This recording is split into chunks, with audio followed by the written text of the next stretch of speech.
Now question number 5, show that whether the relation is reflexive, symmetric और transitive. Check करना है, check करना, right. अब देखिए रिफ्लेक्सिव के लिए हम क्या करते हैं कि कोई नंबर हमारा a इंपॉर्टेंट सम है, a है वो a के अंदर है, ये इंपॉर्टेंट सम है. तो हम देखना चाहेंगे कि a कॉमा a r के अंदर हो. r क्या है? ये a less than b cube, right. अच्छा a क्या ले सकते हैं? a का हमेशा देखना कंडीशन दिया होगा. a ये रहा, रिलेशन ऑन r मतलब रियल नंबर, मतलब जो a आपका सेट है उसके अंदर माइनस इनफाइनाइट से लेके प्लस इनफाइनाइट तक नंबर है. और एक भी नंबर अगर इस रिलेशन को सेम ना सेटिस्फाई करे तो गड़बड़ हो जाएगी. फॉर एग्जाम्पल मैंने एक नंबर उठाया a में से 1/2 जो कि a के अंदर है.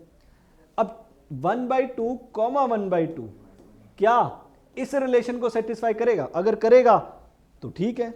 और हमने अगर एक ऐसा नंबर ढूंढ लिया जो इसको एक भी ऐसा नंबर ढूंढ लिया जो सेटिस्फाई ना करे तो हमारा आंसर गलत हो जाएगा, मतलब ये रिफ्लेक्सिव नहीं होगा.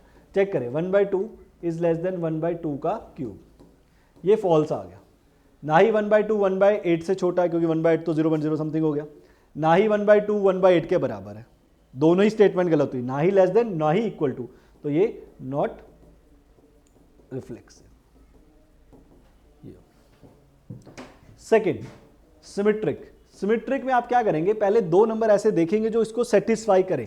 फॉर एग्जाम्पल 2,3 आपने देखा इसको सेटिस्फाई कर रहा है. 2 इज लेस देन 3 का क्यूब, बिल्कुल सही है. ये आपको लेना पड़ेगा, आप पहले ही रिलेशन को गलत नहीं कह सकते, पहले आपको सेटिस्फाई कराना पड़ेगा. नाउ चेक, क्या 3,2 आर के अंदर है? आर के अंदर मतलब सेटिस्फाई कर रहा है? नहीं.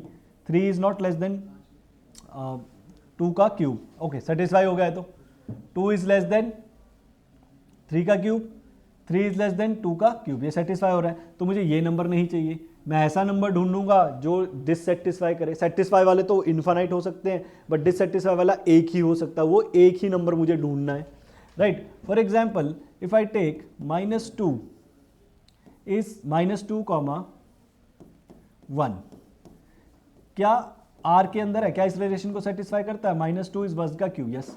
-2 1 से छोटा होता है, बिल्कुल सही है. इसका उल्टा करो, 1 कॉमा -2, ये नहीं आएगा क्योंकि 1 इज नॉट लेस देन -2 का क्यूब. -2 का क्यूब क्या होगा? -8. -8 से छोटा थोड़ी है, बराबर भी नहीं है, तो ये नॉट सिमेट्रिक. ऐसे आपने एक नंबर डिससेटिस्फाई कराना है. Now the last one. अब लास्ट क्या है? ट्रांजिस्टिव. इसमें आपको ध्यान रखना है, इसमें हमेशा कोशिश करें बड़े नंबर लो अगर ऐसा रिलेशन को डिससेटिस्फाई कराना है, या फ्रैक्शन में नंबर लो. ठीक है, बड़े नंबर लेते हैं हम. Will take 9,3. जैसे 9,3 इस रिलेशन को सेटिस्फाई करता है. 9 इज लेस देन 3 का क्यूब, राइट. और यू कैन टेक 10. चलो 3 ले लो, लेट्स सी. अगर आ जाएगा ठीक है, नहीं आएगा तो मैं 10 दूसरा नंबर ले सकता हूँ. 9 इज लेस देन 27. नाउ 3 और यहां पे ले लीजिए 2, ये भी सेटिस्फाई कर रहा है. 2 इज लेस देन 2 का 3 इज लेस देन 2 का क्यूब, 3 इज लेस देन 8.